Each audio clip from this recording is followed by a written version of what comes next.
Hello. Hello, good morning sir. చెప్పు madam.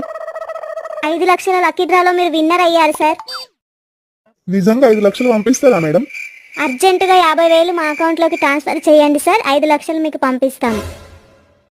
Address చెప్పండి sir, 5 లక్షలు మీకు పంపిస్తాం. 50,000 మాకు ట్రాన్స్ఫర్ చేయండి సార్. ఖచ్చితంగా మీ అడ్రస్కి 5 లక్షలు పంపిస్తాం. సరే మేడం. మీ పేరు చెప్పండి సార్. నా పేరు పెసరకాయ మేడం. మీ ఊరు సార్. ఉసిరికాయ. మీ రోడ్డు సార్. రసగుల్లా గారెల గల్లీ మేడం. మీ ఇల్లు సార్. ఇడ్లీల ఇల్లు మేడం. అసలు మీది ఏ జిల్లా సార్? జిలేబీల జిల్లా మేడం. అసలు మీరు ఏ రాష్ట్రంలో ఉంటారు సార్? రవ్వగద్దుల రాష్ట్రం, దోశల దేశం, పకోడీల ప్రపంచం మేడం. అసలు ఇలాంటి పేర్లు ఊర్లు ఎక్కడైనా ఉన్నాయా సార్? 50,000 ఇస్తే 5 లక్షలు పంపించేది ఎక్కడైనా ఉన్నదా మేడం? మరి అదిరిపోలే.